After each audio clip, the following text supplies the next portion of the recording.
When we think of the First World War, we think of mud, wire, death. We think of politics, of trenches, of gas. But very few of us think of music, and yet it was everywhere. From military bands marching to war, to mouth organs played in the dugouts, to love songs drifting out of radios and parlour rooms back home, World War I had a soundtrack. And that soundtrack tells us more about the people of 1914 than any war diary. To understand how war changed music, we need to hear what came before it. The years leading up to 1914 musically were a curious cocktail. In upper-class salons and drawing rooms, European elites still danced to the elegance of Johannes Brahms and Claude Debussy. Lush, romantic, dreamy, but something new was stirring. In the music halls of London and the cafes of Montmartre, popular music was on the rise. Cheeky, brassy, and often political. Songs like I Do Like to Be Beside the Seaside or Tarara Boom Day were everywhere. More important than what was played was how it was played. The gramophone had arrived. Music was no longer a luxury just for the rich. It could be bought, taken home, and played again and again. And then the guns fired. In the August of 1914, music became a weapon.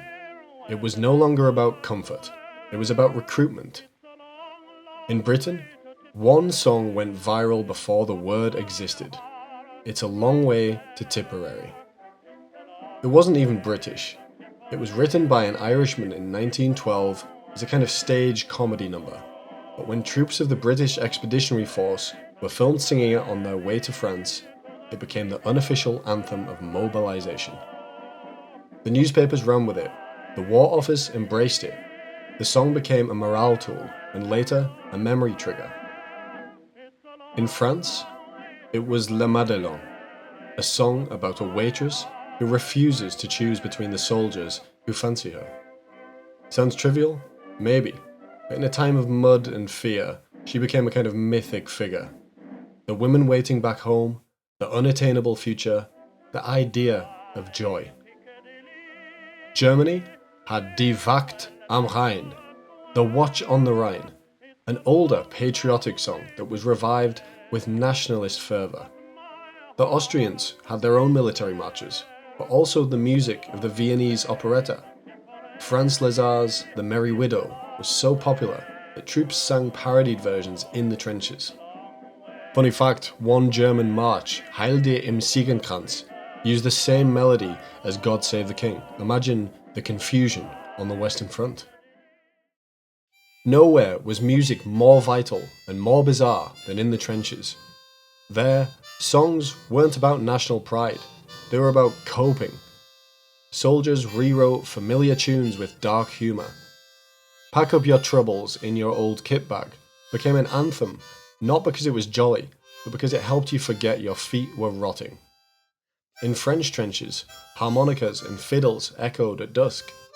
In British dugouts, someone always had a concertina or a tin whistle.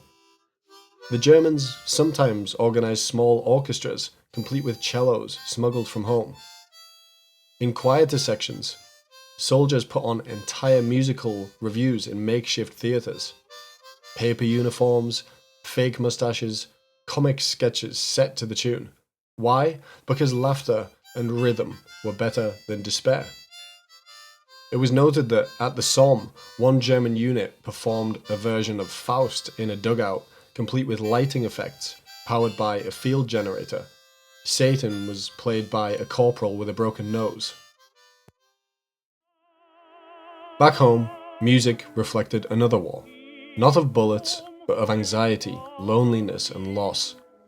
Ballads like Keep the Home Fires Burning became musical lifelines. Written in 1914, it wasn't aggressive, it was tender. It said, "You're not forgotten. We're waiting. Come home." For many women, music also became a tool of expression. Some sang in choirs to support the Red Cross. Others wrote their own songs, documented in letters and diaries but rarely published. American music exploded too. Tin Pan Alley went full wartime. Over 4,000 songs were written about the war between 1914 and 1918, and some were surprisingly anti-war. I Didn't Raise My Boy to Be a Soldier became a massive hit until the US entered the war and it quietly disappeared. And that particular song sold 650,000 copies in sheet music form in 1915, but by 1918 it was considered unpatriotic to even hum it. When the armistice came in 1918, music didn't stop. It changed profoundly. In Germany and Austria, music turned inward. Composers such as Alban Berg wrote atonal symphonies that sounded like shell shock. In France, jazz exploded. Introduced by African American soldiers, it felt modern, free, and alive. Parisians danced to Le Jazz Hot, a rhythm they hadn't heard before, and one that had no time for sadness. In Britain, a different mood, commemoration. Edward Elgar's final works became almost funereal. And yet, popular music still surged. Music halls were packed through the 1920s. For millions of returning soldiers, songs were the memory, a note, a lyric, and suddenly they were back at Ypres or Vimy or Verdun. Music didn't win the war. It didn't cure the wounded or fix the broken treaties. But in the worst conflict the modern world has ever seen, it did something more profound. It kept people human. A melody in a trench, a voice across a battlefield, a piano echoing through a family home. The First World War was a catastrophe, but it left us with songs that still echo, if we care to listen. If you liked this episode, subscribe for more deep dives into the sounds of the past.